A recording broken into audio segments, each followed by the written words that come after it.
Oi, oi, gente boa, gente querida.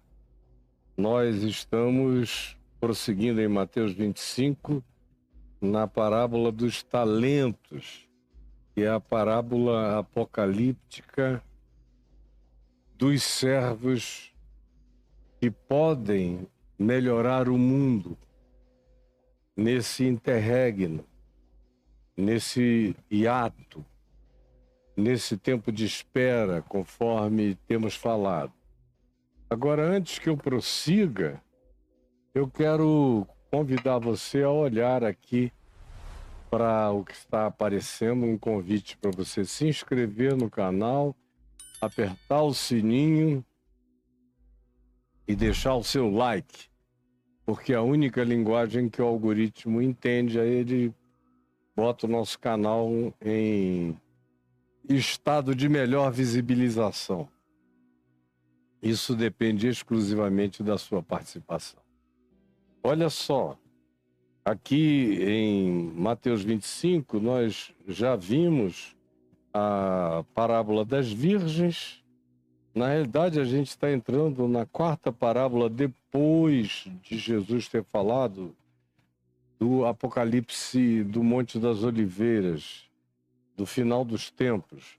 Nós vimos a parábola da figueira, nós vimos a parábola do servo bom e do servo mau, nós vimos a parábola das virgens prudentes e das virgens nécias, e agora nós estamos vendo a parábola dos talentos, dos servos apaixonados, movidos por amor e por confiança, e que recebem dons, graças, talentos, capacitações, potências, entendimentos, inteligências, ciências, ferramentas as mais diversas para a expansão do que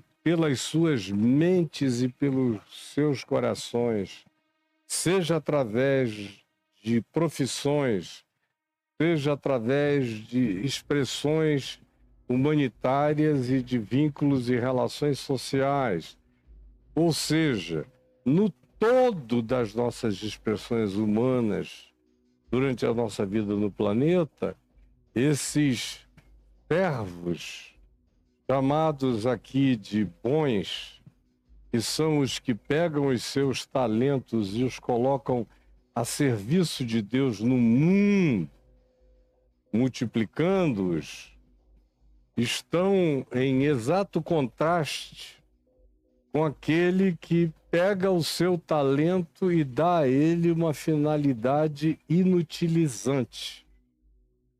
E nós também vimos insistentemente, eu tenho batido nessa tecla de maneira constante, intensa e recorrente, chamando a atenção para aquilo que Jesus enfatizou em cada uma dessas parábolas, desde antes dele começar a falar o sermão ou a mensagem do pequeno Apocalipse ou do Apocalipse do Monte das Oliveiras.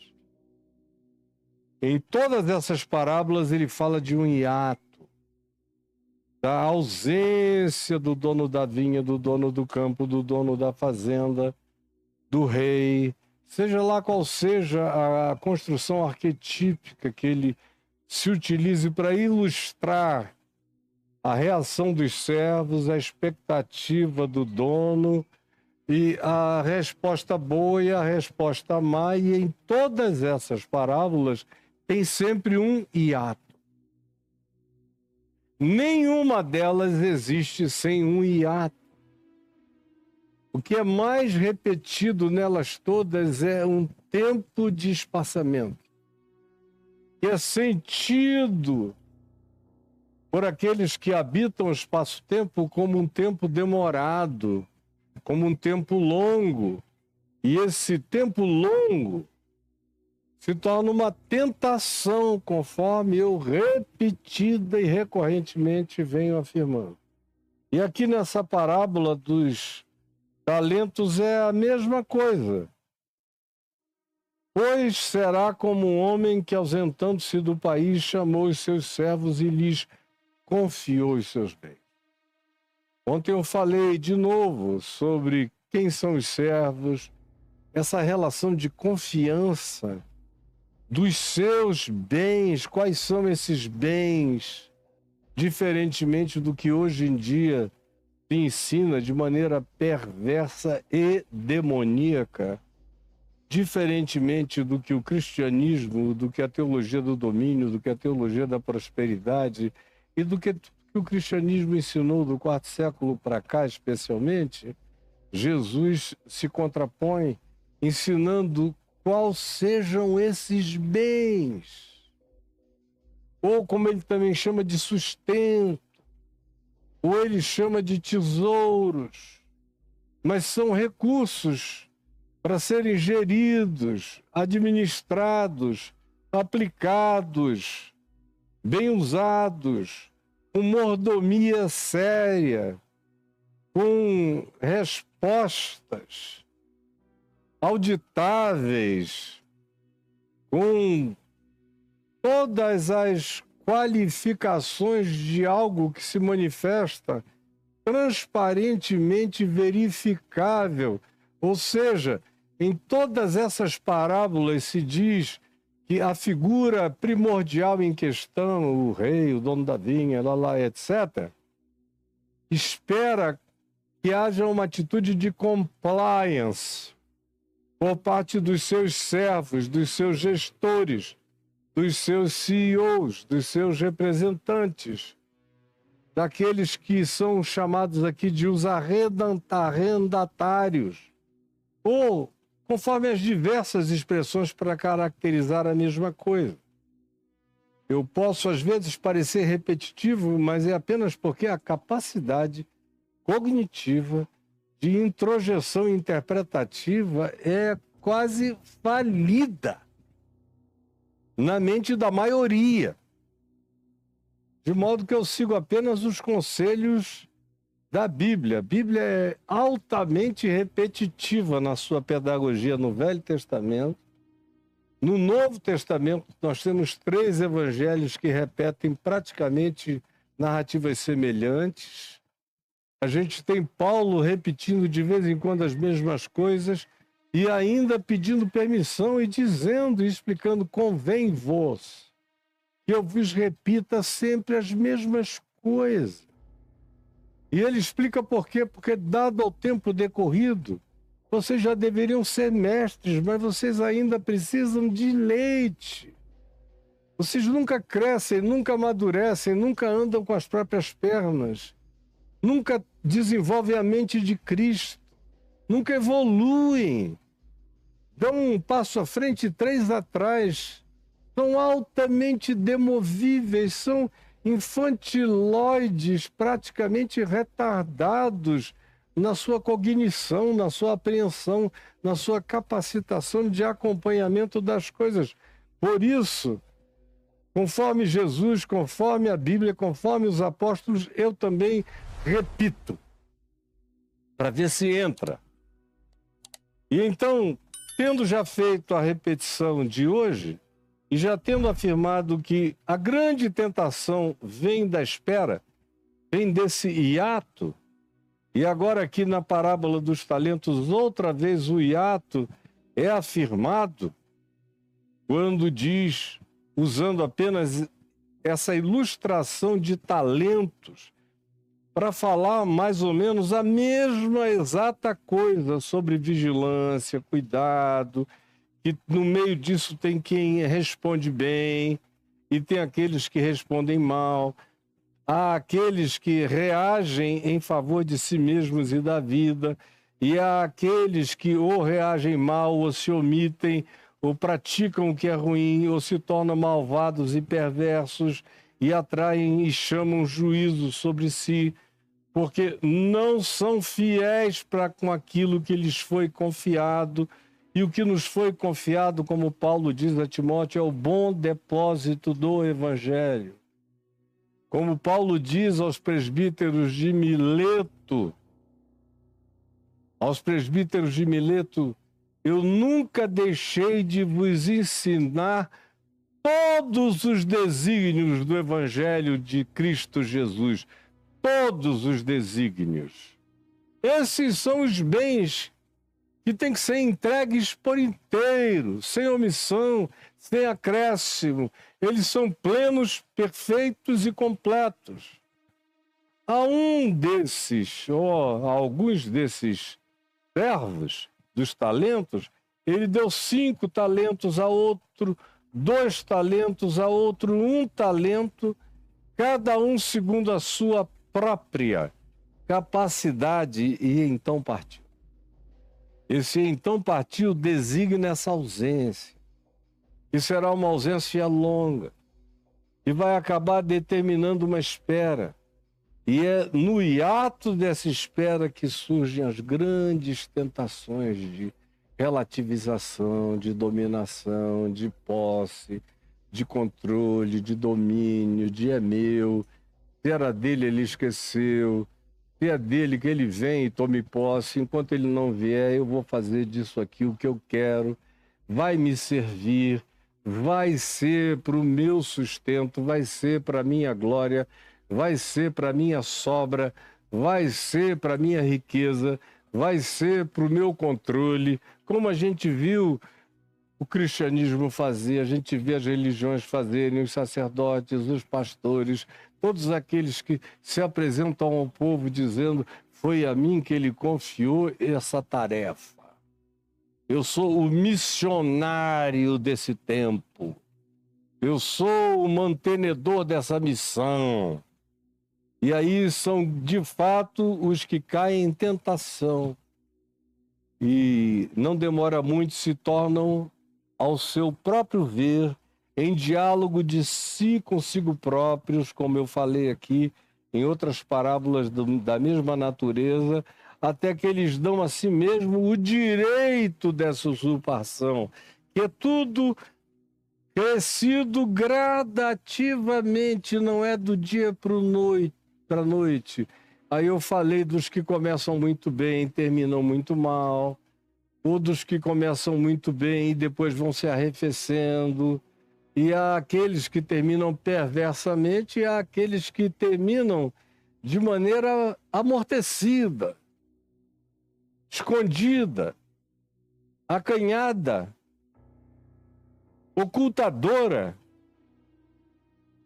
escondedores do potencial, envergonhados da riqueza, da mensagem, da entrega, do compromisso, que só se manifesta por amor apaixonado, por fraternidade ardentemente sincera. Tem esses veículos, esses recursos não se manifestarão em favor de ninguém na vida.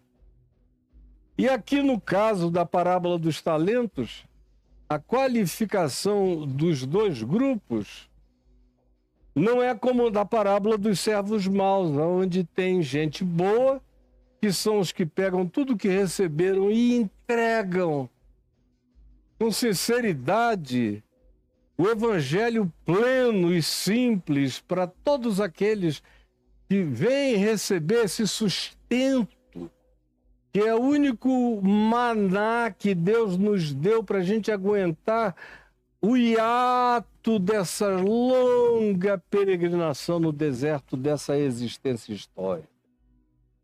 E tem aqueles que são os maus, que Jesus vem a chamar de perversos.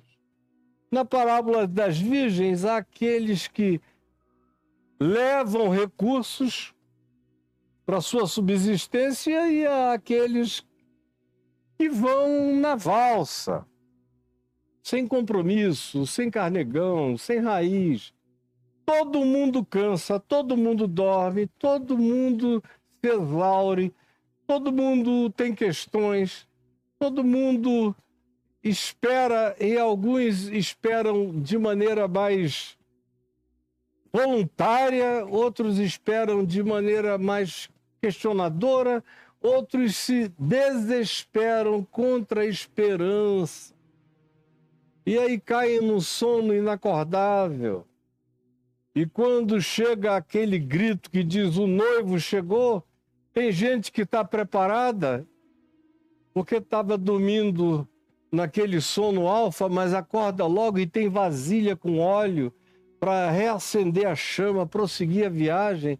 E tem aqueles que exauriram tudo, não tem recurso nenhum, adormeceram, até para acordar é difícil, não despertam, e quando despertam ainda querem ser salvos pelos outros, porque eles próprios não cuidaram de si mesmos.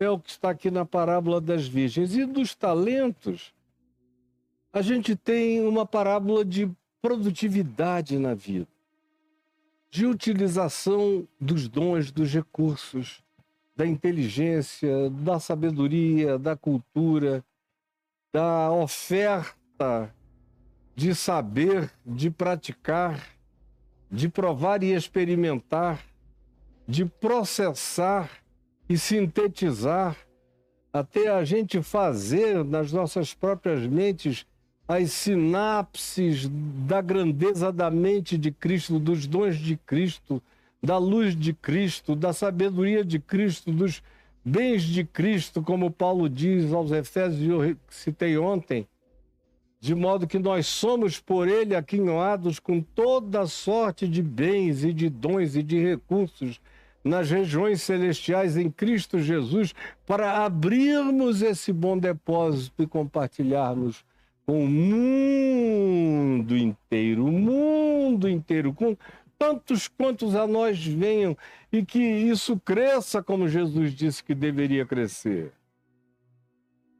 Ele diz lá em João, no capítulo 15, aquele que ouve as minhas palavras fará também as obras que eu faço, e outras maiores fará, porque eu vou para junto do Pai. Essas outras maiores serão feitas por Jesus em mim. Não sou eu sem Jesus e reinventando Jesus, fazendo coisas que Jesus não faria. São coisas da mesma natureza. Preste atenção, ouvindo, Clarinho? Jesus disse, eu quero que você guarde. Aquele que crê em mim fará também as obras que eu faço e outras maiores fará, porque eu vou para junto do Pai. Que obras são essas? São coisas que a gente inventa? São novidades? Não. São as mesmas obras de Cristo, só são outras.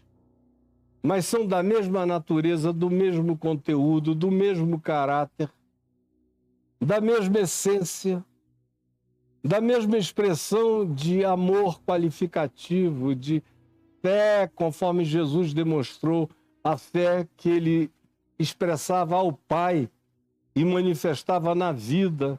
E a fé de Jesus é lida através de todas as suas obras. As obras de Jesus revelam a fé de Jesus.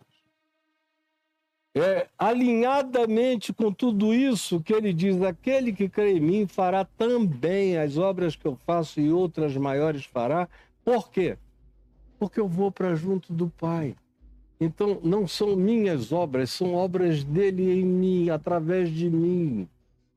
Aplicando-as ao contexto do meu tempo histórico, da minha necessidade, são dons, são bens, são talentos, são recursos que o servo bom utiliza e se deixa e se entrega para ser utilizado. Para que essas coisas maiores do que aquelas que a gente lê no Evangelho aconteçam conforme a demanda maior dos tempos históricos, conforme a gente vai assistindo na evolução das coisas, dos fenômenos humanos no espaço-tempo e na história. Jesus está dizendo, eu estarei em vocês realizando tudo quanto seja adequadamente pertinente à demanda do momento histórico futuro. É isso que Jesus está dizendo. E são esses os dons que ele dá, são os bens que ele oferece, para que em cada geração, quem anda com ele não só receba, mas multiplique. Eu não sou a mesma pessoa que eu era há 52 anos, quando ele me encontrou e me chamou e me designou e disse: eu te designei para que você vá e dê muito fruto e o seu fruto permaneça, como ele diz a mim em João no capítulo 15. E eu fui. E no meio de todas as minhas relatividades, tenho dado pela misericórdia e pela graça dele. Exclusivamente pela misericórdia e pela graça dele, tenho dado muito fruto. E esse fruto, pela misericórdia e pela graça dele, tem permanecido e permanecerá. E outros muitos ainda acontecerão. E permanecerão se forem alinhados com ele. O que é alinhado com ele dura para sempre. A gente passa, mas as obras que a gente fez nos seguem, continuam e prosseguem. Quando a gente não está alinhado com ele, isso é fogo de palha. Provoca incêndios temporários, mas vão apagar e a vida vai esquecer de você e do que você fez, porque você edificou com palha, com feno, com imbaúba da minha terra, com galho de bambu, com folha seca. Eu estou tentando edificar com pedras preciosas. Foi o que Paulo disse, foi o que ele recomendou. Ele não fala a parábola do homem que procurava boas palhas ou folhas secas. Ele fala das parábolas daqueles que procuravam coisas permanentes, que tinham durabilidade histórica. É assim que ele promete. E será com a vida de todo aquele que se alinhar com as obras de fé praticadas por ele, demonstradas no Evangelho. Essas crescerão, se multiplicarão conforme esses talentos e conforme a capacidade, ou seja, segundo a capacidade própria de cada um desses que recebeu essa partilha de graça. E que se é graça, é favor imerecido, não é por causa das prerrogativas antecedentes e dos predicados anteriores ou dos méritos que qualquer um pudesse ter. Não, é graça. É inexplicavelmente absurdo. É bondade de Deus derramada sobre cada um de nós. Conforme cada um de nós é, conforme nossa personalidade, conforme nossas circunstâncias históricas, conforme o ambiente geopolítico, cultural onde a gente nasceu. De acordo com cada uma dessas conjunções, ele derrama dons e diz: multiplique-os, melhore-se. Como eu estava lhe dizendo, há 52 anos, quando eu comecei a pregar essa palavra, e eu me lembro qual foi a primeira mensagem pública que eu preguei. Nunca mais esquecerei. Foi no livro de Jó. Uma pergunta que está lá: onde está o caminho para a morada da luz? E quanto às trevas, onde é o seu lugar? Eu tinha 18 anos de idade. Foi a primeira mensagem lúcida minha, depois de Jesus tomar conta de mim, me explodir, me batizar Ele mesmo e me enviar Ele próprio. Onde está o caminho para a morada da luz e quanto às trevas, onde é o seu lugar? Foi assim que eu comecei.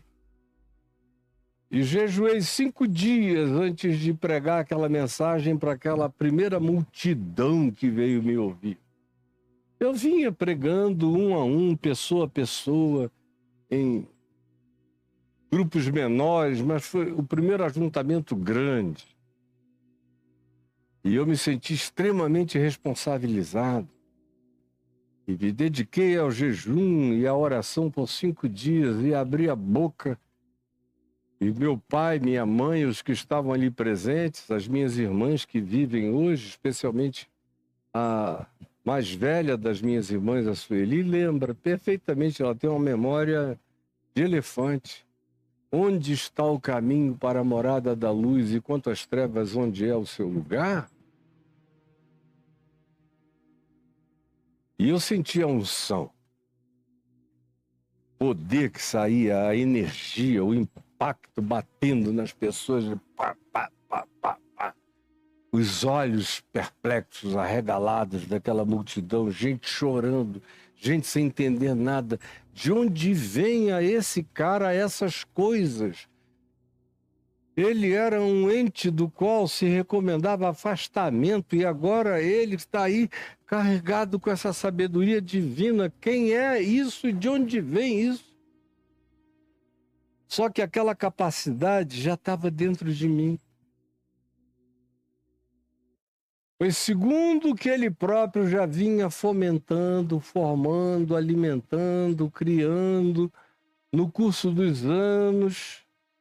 Nada do que eu tinha vivido até aquele tempo, que não era um tempo longo, eram só 18 anos intensíssimos, onde eu já tinha vivido mais do que a maioria dos idosos que eu conheço hoje, não tinham tido a variedade de experiências de vida que eu já tinha tido, e de perigos de vida, e riscos de vida, e surpresas de vida, e mudanças de vida, com adaptabilidade enorme, eu vinha sendo talhado.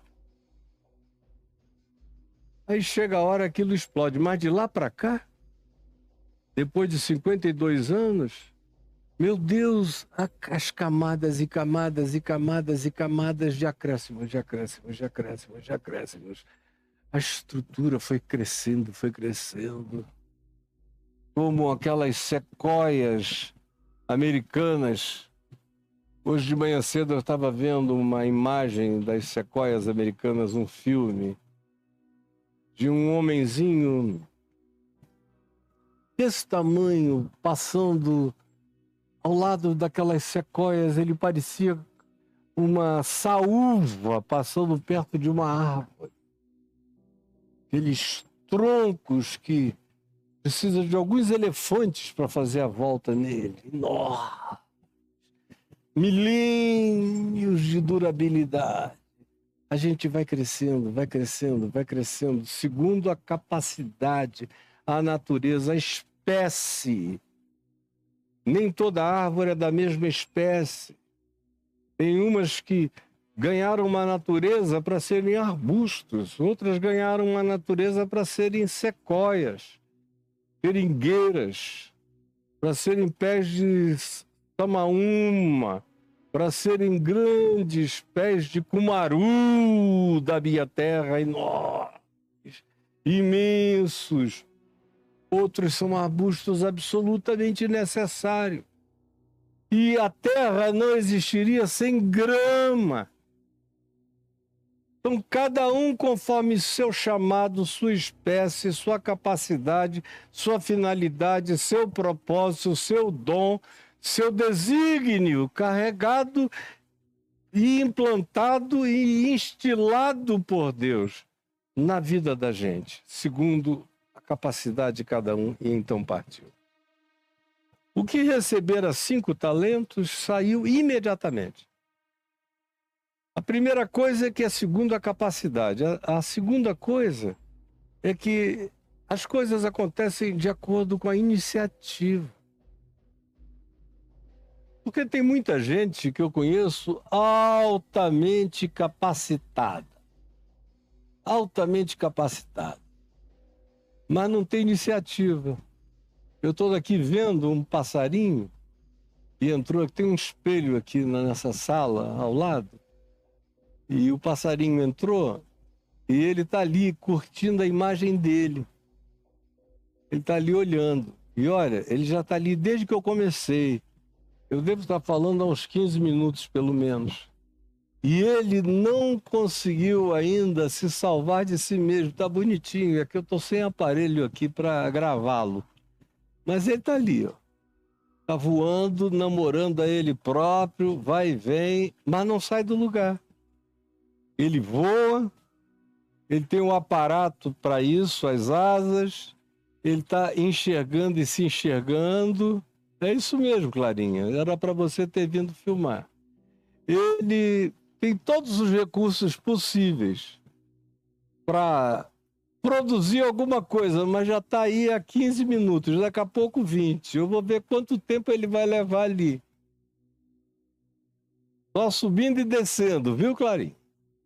Sem eu conseguir filmá-lo para registrá-lo. E aí agora, demorou tanto que ele voou. Porque abriram a porta depois de muito tempo. Aí tinha que ser tudo muito devagar. Mas o que eu estou falando? Por que eu estou falando isso? Só para ilustrar o que eu estou dizendo, o que eu estava falando, estou falando aqui. É daqueles que perdem um tempo enorme e não vão a lugar nenhum. Era isso que eu ia dizer desse passarinho, que já estava ali contemplando a sua própria imagem, se namorando, mas não fazendo absolutamente nada com o recurso que possuía. É como esse que recebe o dom, o talento e não sai imediatamente. Fica distraído com alguma coisa. E não faz o que deveria fazer, o que poderia fazer, o que foi capacitado para fazer e aquinhoado para realizar. Não faz. Fica ali no espelho. Espelho da congregação, espelho da igreja, ou narcisisticamente só olhando para ele mesmo, ou esperando que apareça um anjo e diga, olha, voa para lá, para cá, deixa que eu vou te levar por aí. Enfim, não é assim que será. Eu já fui capacitado para sair imediatamente, e você também. Não tem que esperar mais nada, ficai na cidade, disse Jesus, até que do alto sejais revestidos de poder. Isso demorou só 10 dias. Não foram 10 meses, nem 10 anos. Nem 10 séculos. 10 dias. Recebam poder e saiam. Vão. Multipliquem. O Espírito Santo está em vocês. Compartilhem. E esses primeiros que ganharam 5, segundo a sua própria capacidade, receberam esses talentos e saíram imediatamente a negociar. Esse que recebera 5, aqui está no singular, é você. O que recebera 5 talentos saiu imediatamente a negociar com eles. Não perdeu tempo na vida. Eu mais vejo a gente perdendo tempo. Tem gente que está estudando essa parábola aqui desde que eu comecei a pregar e não saiu ainda para fazer coisa nenhuma. Tem gente que até quando diz, ele vai pregar hoje sobre a parábola dos talentos, eu não vou assistir não, porque eu já ouvi 200 mensagens sobre isso. E não fez nada. Continua aí, igual passarinho, brigando com a própria imagem no espelho. Todo bicada, sem saber para onde ir, com o mundo inteiro disponível para voar. Ficou distraído com a sua própria imagem e semelhança e nada fez. O que recebera 5 saiu imediatamente e ganhou outros 5. Outra vez, ninguém está preso aqui a quantificações. O espírito do que Jesus está falando é da multiplicação, é da soma, é do acréscimo, é da vida, é da dinâmica daquilo que continua a crescer na gente, que não para, que não se atrofia, que não faz a gente à medida em que o tempo passe, diminuir, nem piorar, nem se abobalhar, nem se bestificar, nem se idiotizar, nem ficar pior ainda do que a gente era quando a gente começou. E a grande maioria, eu vejo, não anda para frente, anda para trás. É um moonwalking que não acaba nunca, até que o cara cai num abismo de tanto retardamento e atraso autoimposto. Quem ganhou mais multiplicou imediatamente. O que ganhou menos só tinha que fazer um outro tanto. Mas ele resolveu não fazer nada. Do mesmo modo, o que recebera 2 ganhou outros 2, mais o que recebera 1 saindo. Ele saiu também, imediatamente, só que com outra finalidade. O que ganhara 5 saiu imediatamente para dobrar, multiplicar, botar em negócio, botar no jogo, botar na vida, semear, transformar em produtividade existencial, psicológica, espiritual, em desenvolvimento, em crescimento. A gente está aqui para crescer, para melhorar, para aumentar, para fazer diferença. O que ganhara 2 reagiu do mesmo modo, proporcionalmente ao que tinha, de acordo com a sua capacitação e com o dom de Deus na vida dele. E o que ganhou um por causa da sua capacidade, que era para transformar 1 em 2. Ele não foi escolhido contra a sua capacitação de autodesenvolvimento. Ele foi escolhido de acordo com a sua capacidade de aumentar o que ganhara. Não tem nada aqui que seja um peso para além das nossas forças. Nada. Mas o que ele fez? Saiu imediatamente e abriu uma cova. Abriu uma sepultura para a alma. Abriu um buraco. E aí pegou o que ele recebera, escondeu o dinheiro, o denário, o recurso, o bem, o sustento, o dom, o recurso divino, a graça divina, enterrou a graça divina. E é a advertência de Paulo a Timóteo: reaviva o dom de Deus que há em ti. Porque Paulo sentiu que Timóteo estava cavando uma cova. Num tempo horrível, porque Timóteo estava vivo num tempo horroroso. Tem um som vindo alto de algum lugar, em algum lugar para lá, viu, Clarinha querida? Mas olha só. Muitos dos apóstolos já tinham morrido. Alguns tinham ido para terras distantes, de onde nunca voltaram. Morreram por lá. Tiago, irmão de João, já tinha sido decapitado. Havia uma quantidade aleatória de perseguições que aconteciam até de modo avulso, extremamente prejudicial à percepção daqueles que estavam vivos pregando o evangelho, e era o caso de Timóteo. E Paulo estava preso, escrevendo cartas que cada uma delas parecia ser a última da vida. Eram cartas de despedida. E a segunda carta que ele manda para Timóteo é uma carta de despedida. É a certeza de que ele estava para ser imolado. Ele tinha sido recentemente salvo da morte certa, na condenação na corte romana. Mas ele sabia que era uma questão de tempo e haveria algum casuísmo que o colocaria numa situação de sentença inapelável com execução final. No caso dele, ele veio a ser decapitado em Roma. E o nosso amigo Timóteo está olhando em volta e ninguém com ele. Paulo sozinho, Demas foi embora, disse, eu não sirvo para esse negócio de pregar evangelho, não. Barnabé, que estava sempre com Paulo, estava um pouco distante geograficamente, não espiritualmente. Lucas, que era o historiador de Paulo e grande amigo, foi quem tornou Paulo, de fato, bastante conhecido nas histórias dele, foi Lucas. Estava distante. E Paulo está com saudade dele, aí quer que Lucas venha, e depois Lucas chega e ele diz, olha, somente Lucas está comigo. Aqui. A igreja, ele diz, aqui de Roma, todo mundo me traiu na minha primeira audiência, não houve ninguém que se manifestasse em meu favor.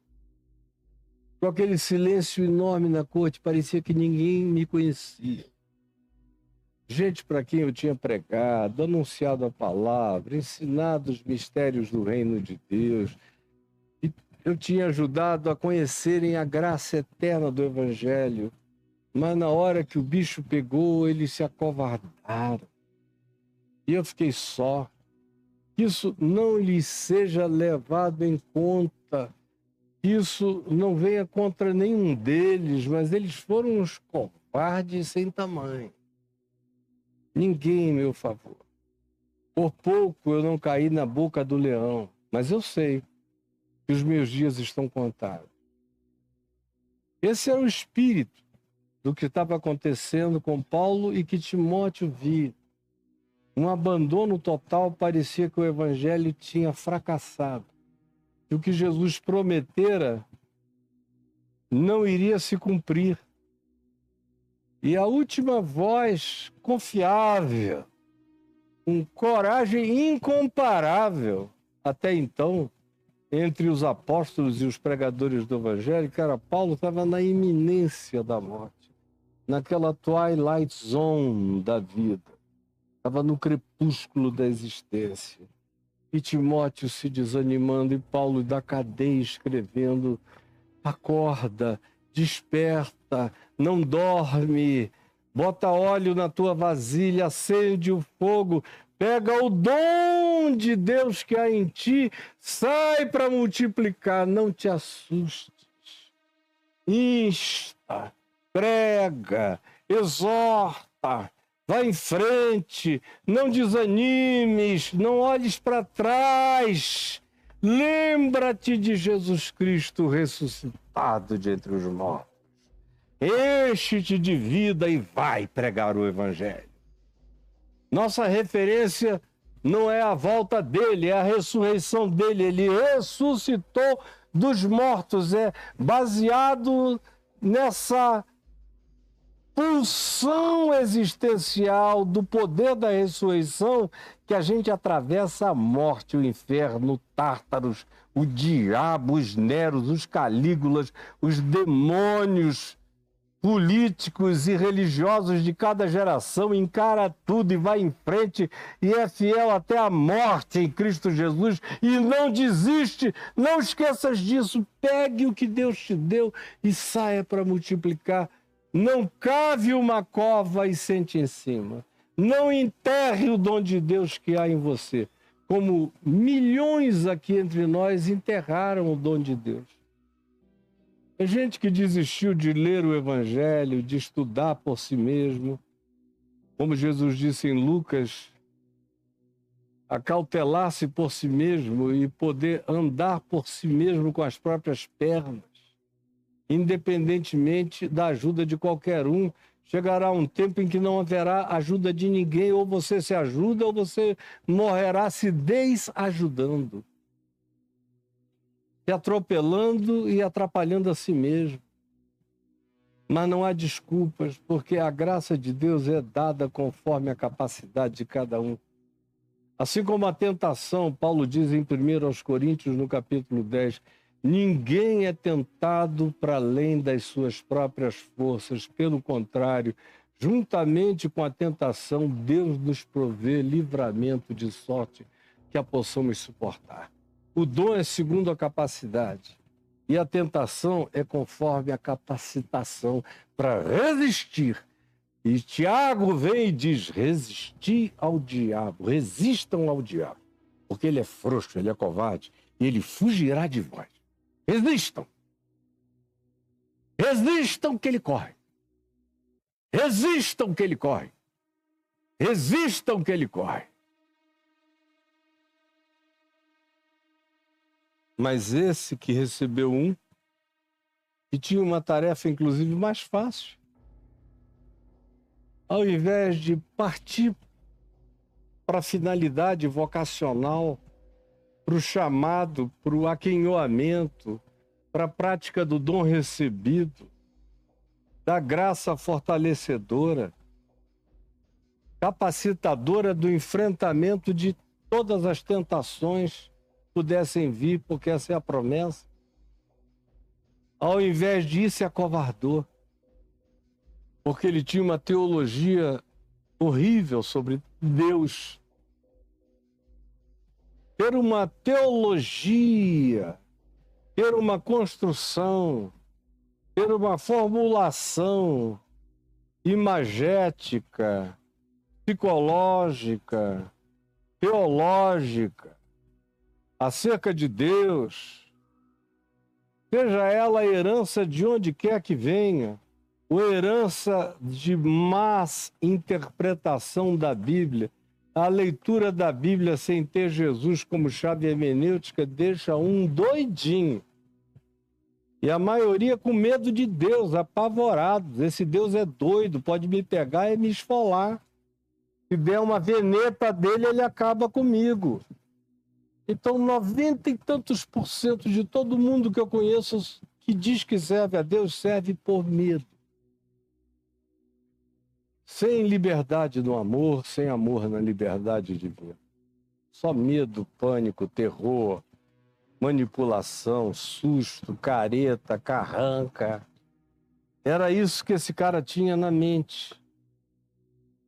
Aí o verso 19 nos diz de novo, depois de muito tempo. Olha a ênfase outra vez na demora. Depois de muito tempo, em todas as parábolas o interregno é longo. Você só vai cair nessa tentação, só vai entrar no desânimo, só vai desenvolver perguntas contra a fé, se você não tiver querido prestar atenção no que Jesus advertiu de que essa espera seria longa. Recorrentemente repetida por eles, será longa, muitos dias, muitos anos, muito tempo, e um tempo que ninguém pode mensurar, assim como ninguém sabe a volta dele, ninguém sabe a duração desse tempo, porque ele só vai deixar de ser longo quando ele voltar. Enquanto ele não voltar, é a espera. Depois de muito tempo, voltou o Senhor daqueles servos e ajustou contas com ele. Pois todos compareceremos perante o tribunal de Cristo Jesus, é o que diz Paulo. Cada um de nós. Eu não serei chamado para juízo de morte nesse tribunal. É um tribunal que, até a palavra tribunal, a meu ver, é mal empregada, é vício semântico da estruturação cultural romana, das epístolas de Paulo no Velho Testamento, que estão cheios de direito romano e de romanismos culturais. E não entende um pouco da cultura romana, do direito romano, da história romana, da semântica romana do primeiro século, lê algumas coisas de Paulo e interpreta de maneira literalmente equivocada. Fecha esse parênteses, prossegue. Todos nós vamos prestar conta. Não necessariamente para juízo, porque Jesus diz, aquele que crê em mim não entra em juízo, esse tipo de juízo de morte. Já passou da morte para a vida. Quem recebeu graça de Deus, viu que a graça de Deus em si já era a própria validação da salvação de Deus na sua própria vida, anda despreocupado apenas com a alegria de exercer o privilégio de ser um ente carregado de dons e graças multiplicantes e efervescentes e ebulientes e vivas. Vivas. Como Pedro diz, como se fôssemos pedras vivas, pedras andantes, catedrais que vão se construindo numa dinâmica orgânica que não cessa, porque vai aumentando, segundo a capacidade que Deus deu a cada um de nós. Mas tem aqueles que cavam uma cova e sentam em cima, porque a visão deles de Deus é absolutamente torta. É fundamental que você se pergunte onde é que você anda aprendendo Deus. Porque inevitavelmente, quase inevitavelmente, a maioria quase total das pessoas aprende Deus de alguém ou de alguns ou de outros, ou da Bíblia. São poucos os que têm sensibilidade pessoal e intuição pessoal para aprenderem Deus por processos que não sejam verbalizados, oralizados, pedagogizados, ou religiosizados, ou ensinados de alguma forma, maneira, ou instrumentalizados por outros. A maioria precisa de alguma referência exemplar, pelo menos. Isso falta cada vez mais no mundo, não há para onde olhar. E quando o indivíduo lê a Bíblia, lê sob os auspícios do ensino diabólico de algumas pessoas que transformam Deus em demônio, em Baal, em Astarote, em divindade temperamental, de quem pode se esperar tanto algum bem como provavelmente o mal.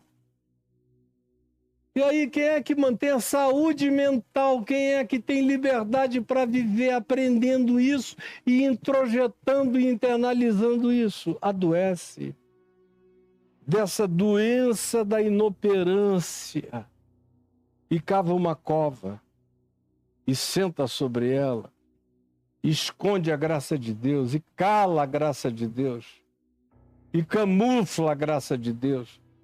Como eu vi uma quantidade enorme de gente boa que podia ter sido usadíssima por Deus na sua geração terminar a vida de maneira pateticamente enterrada junto com seu dom na cova que ele ou ela própria abriram.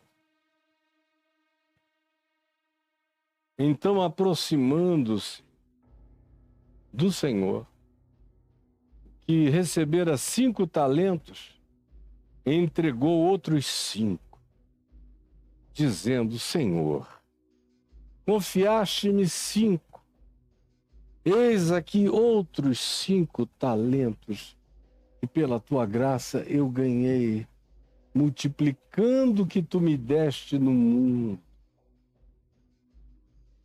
Disse o Senhor: muito bem, servo bom e fiel.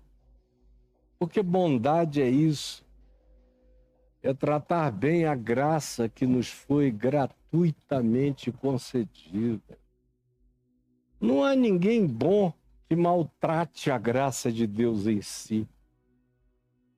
Quem recebe graça revela a gratidão de ter recebido graça pela expressão de uma bondade que faz a graça crescer nele próprio, nela própria. Você está me ouvindo aí dentro, dona Cláudia? Quem trata bem a graça de Deus age assim. Portanto, disse-lhe o Senhor: muito bem, servo bom e fiel. Foste fiel no pouco, porque 5 é pouco ainda.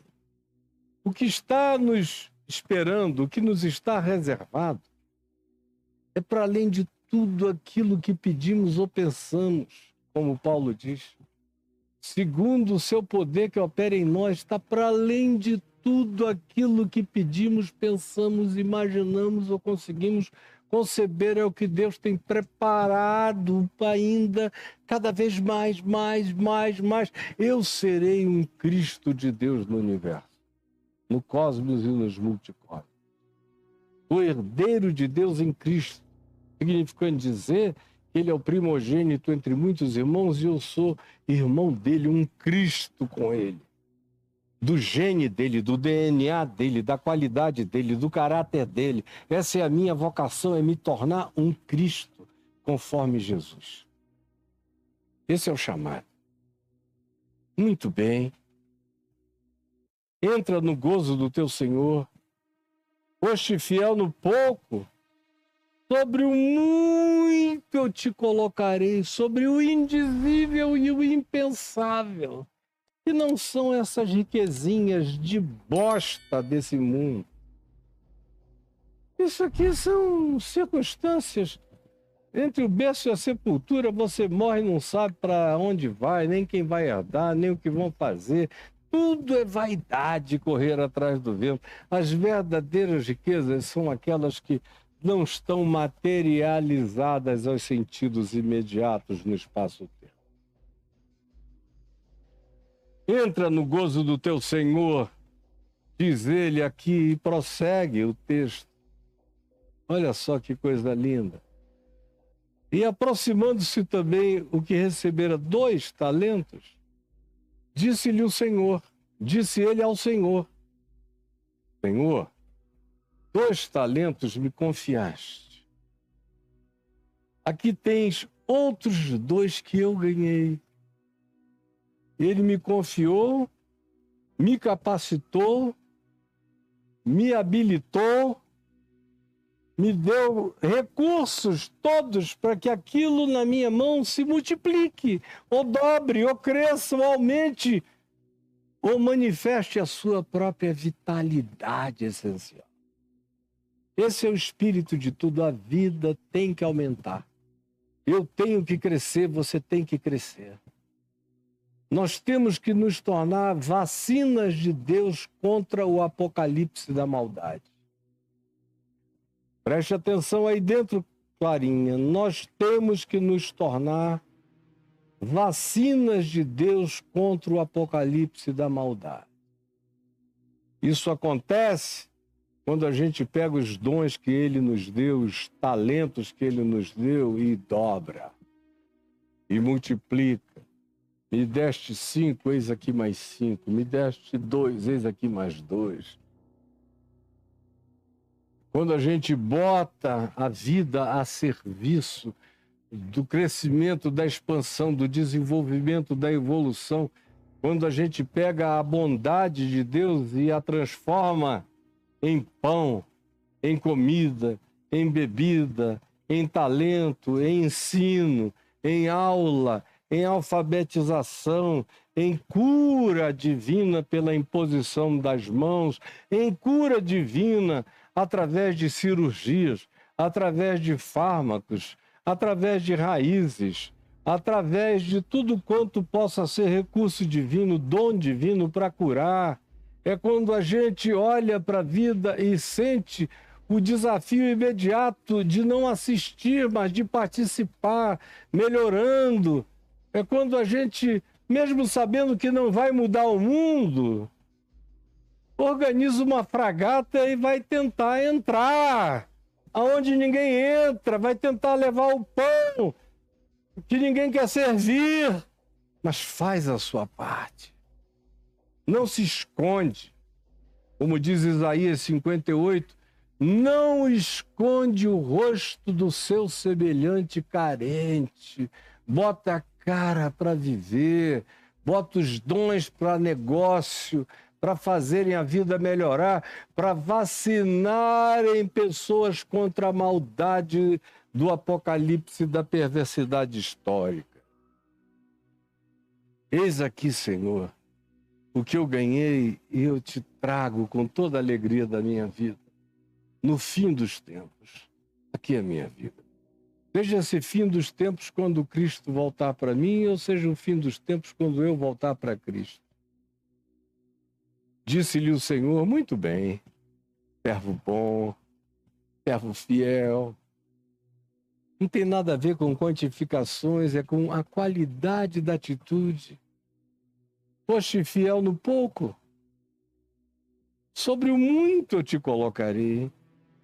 Entra no gozo do teu Senhor. Entra no gozo do teu Senhor. Tanto faz que alguém ganhou 5 ou se ganhou 2.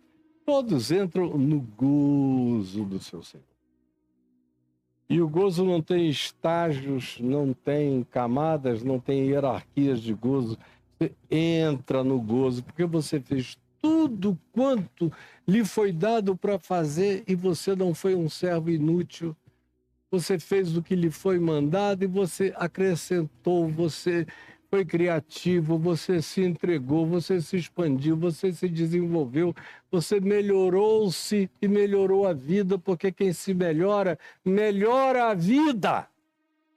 E se torna uma vacina contra a maldade imediata, pelo menos no âmbito do alcance das suas mãos. Chegando, por fim, o que recebera 1 talento, mas recebera 1. Tinha alguma coisa. Alguma coisa é alguma coisa. E se é alguma coisa que Deus me deu, essa alguma coisa que Deus me deu vale mais do que tudo. De modo que não tem que ser comparado com 5 nem com 2. 1, foi Deus que me deu esse 1. Então ele carrega a qualidade divina e não vai ser menosprezado por mim em circunstância nenhuma da existência. Chegando por fim o que recebera 1 talento, disse, Senhor, sabendo, olha só como o cara tinha uma presunção de sabedoria teológica. Esses são os que correm o maior risco na vida, são os que acham que sabem. É como a gente vê lá em João, no capítulo 9, aqueles religiosos judeus recriminando o cego a quem Jesus curara, o cego de nascença. Cala a boca, você era um cego, não sabe de nada, nós é que somos os mestres da lei, a gente é que sabe ler, você não sabia nem ver. Cala a boca, tu és um pecador, nascido todo em pecado, e tudo que eles dizem o tempo todo é porque nós vemos, porque nós sabemos, porque nós vemos, porque nós sabemos. E no texto grego ali de João 9, o tempo todo onde está escrito sabemos, o que de fato está dito no grego literal é lemos, ou é vemos. O que vemos, o que vemos, o que vemos é um contraste explícito e proposital com o cego de nascença, que não via nada e de repente passou a ver tudo. E aqueles que tinham passado a vida dizendo que enxergavam tudo, eram aqueles que não viram nunca nada. Nem Deus na cara deles eles enxergaram. Pois bem, isso se repete o tempo todo. Por fim, o que recebera 1 talento, disse, Senhor, tendo estudado teologia, sistemática, dogmática, doutrinação, eu fui educado com restrições enormes, tudo era um perigo. Eu fiz dietas rigorosas. Eu não bebi nada. Tá vendo essa língua aqui? Nunca passou coisa alguma considerada comum ou imunda pela dieta dos judeus, dos kosher, ou dos crentes, ou dos adventistas, ou dos testemunhas de Jeová, ou dos puritanos presbiterianos, ou de quem quer que seja. Eu sabia quem tu eras. Eu jamais iria brincar contigo. Então, para eu não correr risco, porque eu aprendi na minha teologia que tu és severo. Ai daqueles que têm um Deus severo. O meu Deus é fogo consumidor. Eu não sou daqueles que dizem o meu Deus não é fogo consumidor. O meu, conforme a Epístola aos Hebreus e conforme os Evangelhos, estão cheios de fogo. A raiz está posta na raiz das árvores. Toda árvore que não produz fruto é lançada no fogo e queima. Todo feixe de joio queima. Tudo que não produz fruto queima. Queima, queima. E em Hebreus 12, que diz que o nosso Deus é fogo consumidor, relacionando isso à santidade, eu quero e preciso que ele seja, porque ele é fogo consumidor, ele vem queimando a palha, a jaça, as tolices da minha vida, as idiotices, os falsos tesouros, as falsas teologias, as falsas percepções, as falsas impressões, as falsas doutrinações, as falsas filosofias, os falsos academicismos, as falsas ilusões, vem sendo queimada, porque santificação é a purificação que deixa você no seu estado essencial para Deus.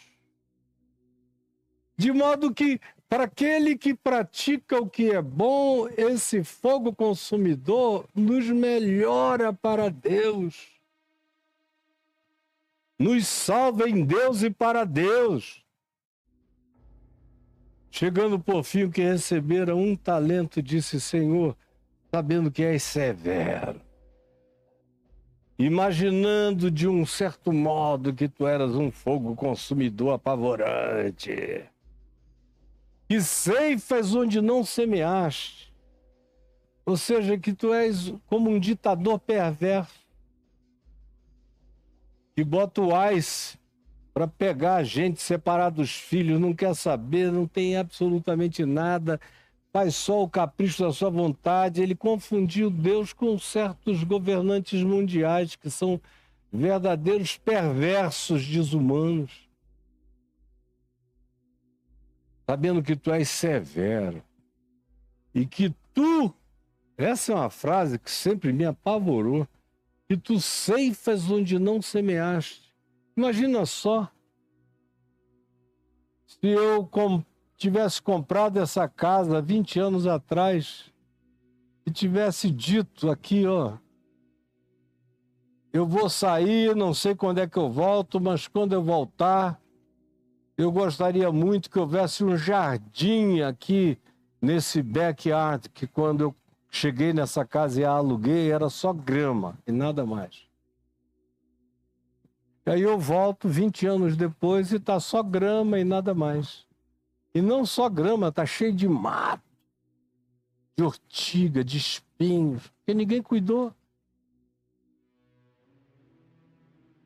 E quem quer que tivesse ficado no meu lugar e que fosse eu em relação às proprietárias da casa, dissesse isso: não, eu não fiz nada. Eu sabia que a senhora, dona da casa, é uma mulher assim que cobra o que não deu, que pede o que não entregou, que busca colher aquilo que nunca semeou, que quer ter um jardim que ela nunca plantou. Assim ele via Deus para ele. Como a maioria de vocês vê Deus para vocês mesmos. E as igrejas quase todas, infelizmente, eu digo com tristeza na minha alma, ensinam esse Deus perverso, severo e diabólico, apavorante. Quando ele é um Deus libertário, é só para dar dinheiro para quem dá dinheiro, para quem faz gestão de dinheiro em nome de Deus e fica rico em nome de Deus. Esse é o máximo da generosidade de Deus, é deixar você sem nada e alguém que supostamente o represente rico no seu lugar. Assim é você, assim é a sua vida. Eu, receoso, fiz isso. Pega, portanto, o que é teu e leva. Eu não quero nem saber, eu tenho até medo de olhar. Parei de estudar o Evangelho com medo de me comprometer, de saber mais e de ter que dar uma resposta além. Eu preferi ficar com os meus medos e os meus pavores, as minhas compreensões e as minhas autojustificações para me enterrar junto com o dom de Deus na cova da história.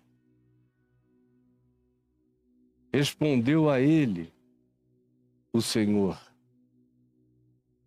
Respondeu-lhe, porém. É claro que isso demanda uma adversativa. Tem um porém horroroso nisso aí. O cara vem e diz, olha, eu aprendi que tu és o diabo. Que não dá para confiar em ti.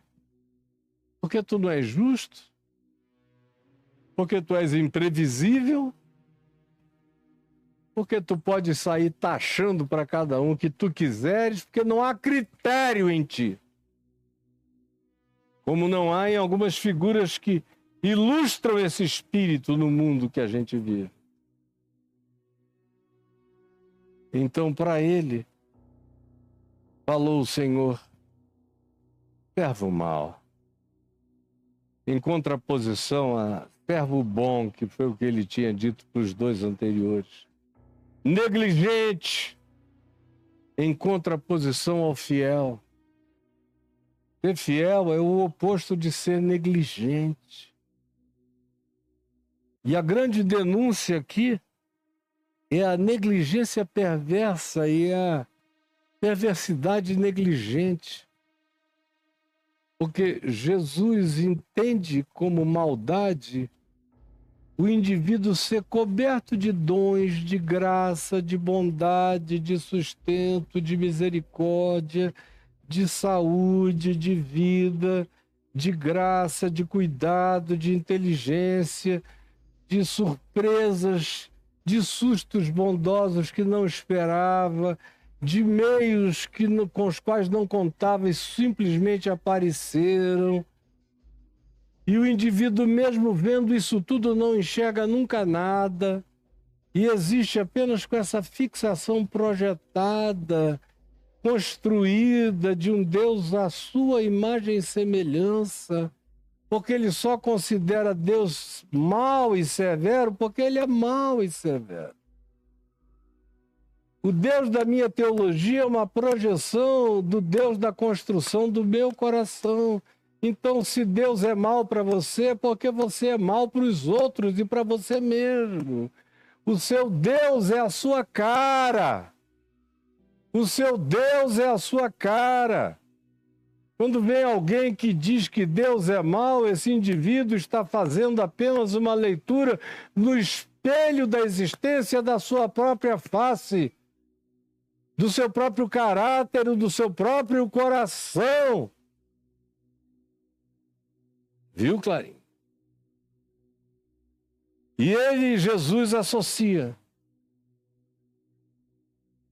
isso tudo a uma negligência perversa. É você receber meios para viver, para ser útil, para melhorar a vida, para vacinar a existência contra uma quantidade enorme de calamidades que de outra feita matarão os que estão indefesos e não fazer nada. Nada, nada, nada. Porque quando Jesus está dando essa parábola aqui, ele está também me ensinando como é que eu devo atrasar o apocalipse dos ais e das catástrofes, fazendo o bem, multiplicando a graça no mundo.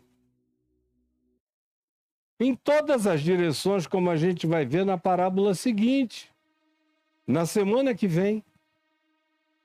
Negligente.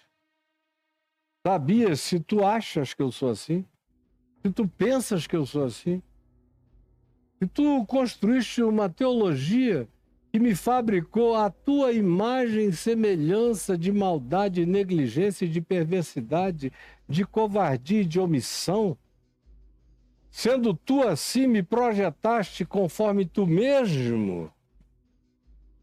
E aí imaginaste e chamaste isso de conhecimento, dizendo que tu sabias. Isso era uma coisa que tu sabias, ainda que equivocadamente, mas se essa é a presunção do teu saber,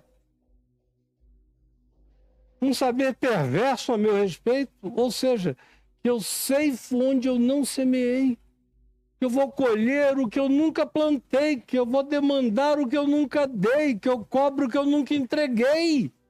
Só um perverso faz isso, só um diabo faz isso.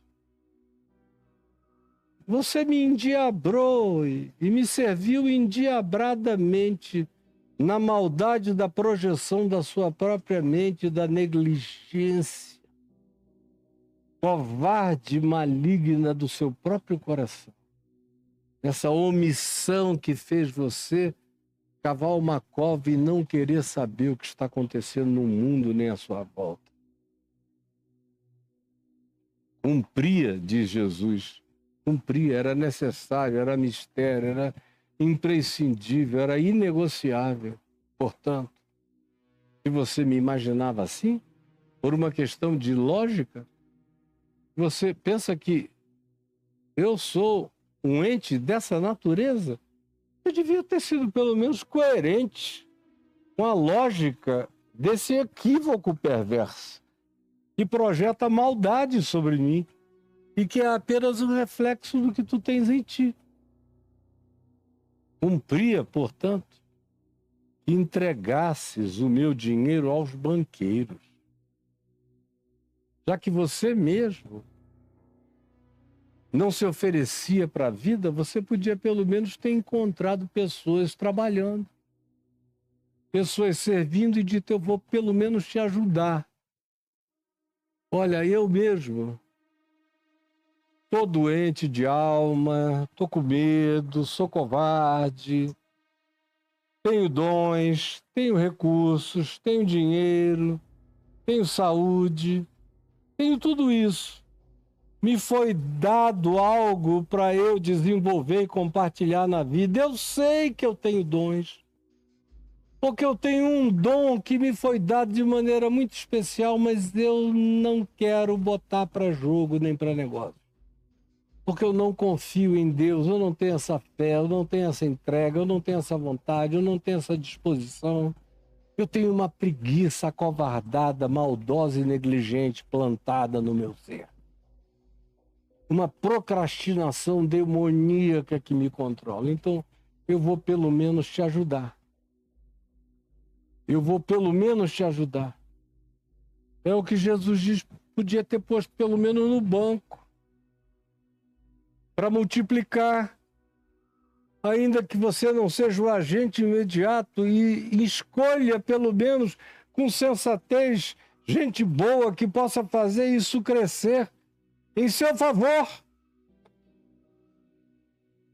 É um critério que Jesus introduz, uma triangulação produtiva, já que você criou, ouviu, ou teve essa covardia, pelo menos escolha gente séria e gente boa para ajudar a aumentar a vacinação universal diante dessa epidemia global de morte do amor que se espalha por toda a Terra.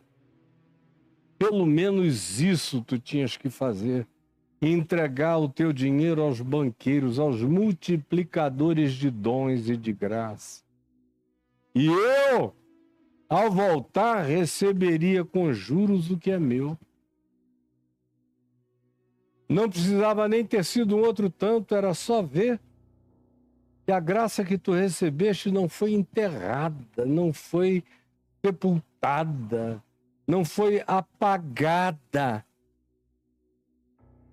Mas tu pelo menos entregaste recursos a outros que o aumentaram, e tu tiveste uma admissão mínima de autoenxergamento e fizeste um mal menor da tua própria negligência e covardia, pelo menos diminui os danos em teu favor. É um princípio que Jesus está ensinando para a gente aqui na Terra. Se você é daqueles que está enterrando o dom, pelo menos escolha gente que está multiplicando e ajude. Porque vai chegar o dia em que aquilo que você recebeu vai ser perguntado, demandado, e você vai ter que explicar o que fez da própria vida. Aí diz Jesus acerca desse: tirai-lhe, pois, por causa da sua negligência, maldade, covardia, presunção, projeção de construção de uma figura maldosa que ele colocou e colou na minha face, como se eu fosse o diabo dos homens e não a alegria dos homens. Tirai-lhe, pois, o talento e dai-o ao que tem 10. O princípio é esse. Se você não vai multiplicar, coloque na mão de quem vai, ajude quem vai. Se você não fizer isso hoje por conta própria, um dia será feito contra você. Tirai-lhe, pois, o talento e dai-o ao que tem 10, porque a todo que tem se lhe dará. Quanto mais alguém tem, mais terá. Quanto mais o dom de Deus se desenvolve em mim, mais eu crescerei. Quanto mais sabedoria de Deus em mim, mais sábio eu ficarei. Quanto mais discernimento em mim, mais lúcido eu serei. Quanto mais quebrantado eu for, mais poder de Deus habitará meu coração. Quanto mais dependente dele, mais útil à vida eu serei.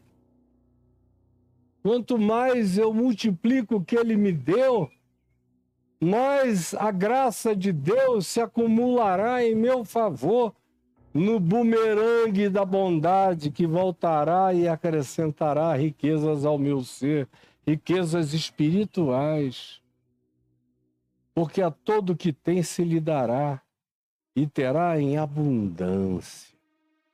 Mas o que não tem, até aquilo que ele imagina ter lhe será tirado.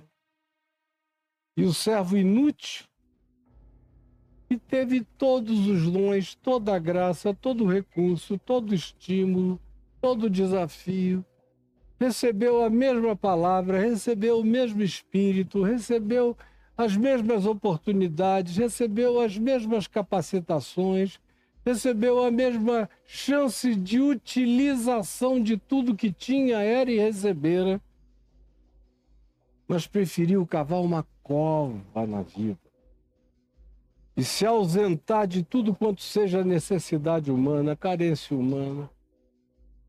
Porque Deus não está carente de nada, mas o meu próximo está. Deus não está com fome de nada, mas o meu próximo está. Deus não está com sede de nada, mas o meu próximo está. Deus não está empobrecido de nada, mas o meu próximo está. Deus não está preso a nada, mas meu próximo está. Deus não está sem chão, mas meu próximo está. Deus não está despatriado, mas o meu próximo está. E eu sei, e se cava uma cova, me enterro e digo eu não tenho nada a ver com isso, eu me torno um servo inútil. Eu não presto para nada, quem não... É um ditado que eu aprendi quando eu era menino. Aprendendo a falar, eu aprendi esse ditado. Que aquele que não presta para servir, também não presta para viver. Eu aprendi na minha casa, não é nenhum versículo do Evangelho, mas tem tudo a ver com o Evangelho.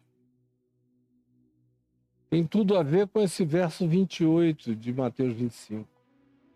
Eu aprendi com a minha avó, mãe velha. Quem não presta para servir, Caio Fábio, não presta para viver. Porque eu era cheio de desculpa, manda outro. Não, não, não, eu não estou podendo, eu tô me esperando para bater bola, para fazer isso, para fazer aquilo. Cheio de argumentos. E ela dizia, olha, preste atenção. Quem não presta para servir, também não presta para viver. Tirai-lhe, pois, o talento e dai-o ao que tem 10. Porque a todo que tem se lhe dará e terá em abundância. É um fluxo que não termina. Mas ao que não tem, ou tem pouco, esconde, ainda senta em cima, cava um buraco, se aliena da vida, até o que tem lhe será tirado.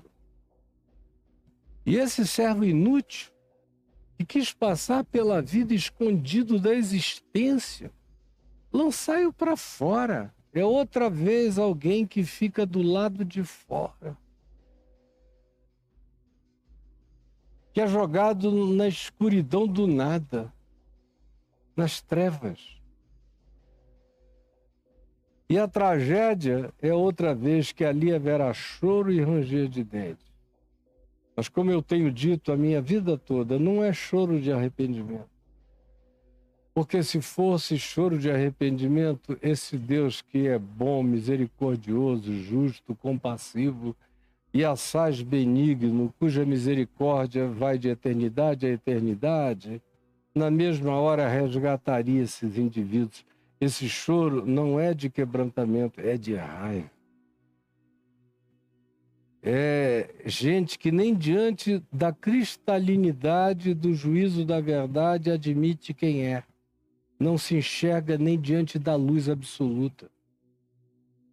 E fica com muita raiva. E fica com raiva de Deus e diz: eu tenho razão o tempo todo. Ele era o diabo mesmo. E cai em estado de aniquilação. Eu tenho convicção e particular certeza de que esses aqui caem nesse estado de aniquilação quando o estado é de total lucidez que deliberou com uma maldade encruada contra a vida. E aí o inferno chega como uma chance de que o choro seja arrependimento e que o ranger de dentes seja uma dor de contrição. Mas quando nem isso acontece, quando acontece, o inferno é uma graça que pode te acordar. Mas quando até diante dessa graça final você resolve fechar o coração de todo e se sepultar para Deus e para a vida, você vai ter o que você buscou, ou seja, você cairá no nihilo, no nada, no coisa alguma, no não ser.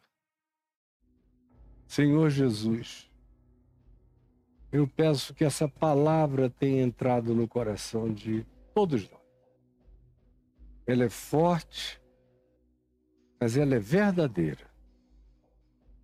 E tem gente que nunca ouviu o teu nome, nem teve essa informação, mas tem vivido positivamente como servos bons, prudentes e fiéis, multiplicando os dons que receberam onde quer que estejam no mundo, aumentando o bem e vacinando a terra contra a maldade que milhares trazem contra a vida.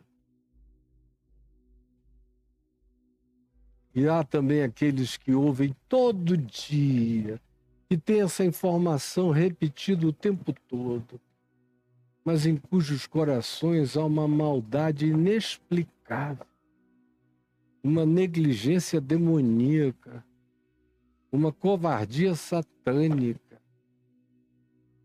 São aqueles que olham para baixo, que não querem construir vida na terra, apenas covas e sepulturas. Por favor, ajuda-nos a termos entendido o espírito do Evangelho. É o que eu peço que tu realizes em nome de Jesus. Amém e amém. Você está vendo aqui esse pedido de inscreva-se no canal, que deve ter passado várias vezes aí. durante o tempo que eu estava falando, eu não fico olhando para o preview, mas inscreva-se no canal, conforme deve ter entrado aí de 8 em 8 minutos, ó. Inscreva-se no canal, clique no sininho e deixe o seu like, porque é a linguagem que o algoritmo entende e bota a gente para um lugar de maior visibilidade da plataforma. A outra coisa que você viu passando aí o tempo todo foi um CPF, escrito Caio e Adriana, para aqueles que perguntam e pedem para participar do sustento da minha vida pessoal. Hoje somos eu e minha mulherzinha. E tudo que a gente tem, que a gente pode, a gente usa para ajudar, a começar dos nossos. Porque se alguém não cuida dos seus filhos, netos, companheiros, vivem com a gente e cuidam da gente também, se alguém não cuida dos seus, é pior do que o incrédulo e tem negado a fé. Então eu agradeço de coração os que têm nos ajudado pessoalmente. Agora tem um segundo Pix aí, que é um CNPJ. Aí é pessoa jurídica. É o meu ministério, não é para mim. Porque eu também não faço nada aqui sem quem está ali dentro. De vez em quando vocês me veem dizer, ô Claro, ô Caio, aqui comigo. Ô Tiago, o Marcelo Cunha, ô Marcelo, querido, presta atenção nisso aí. Lá no Rio. Meu filho que trabalha comigo, está trabalhando, daqui eu vou ter que sair daqui, entrar num call com ele e com o time de trabalho, para acertar vários projetos para frente, até o final do ano e para o ano que vem. Sozinho eu não faço. E eu preciso que você ajude, o Pix é esse aqui, ó. Tá vendo o Pix qual é? Tem outros que dizem, tem outras formas? Sim, tem. Escreva caiofab.com.br. Escreveu, aperte Enter. Aí tá aí o blog, aí em cima, ó, contribuições. Clica em cima.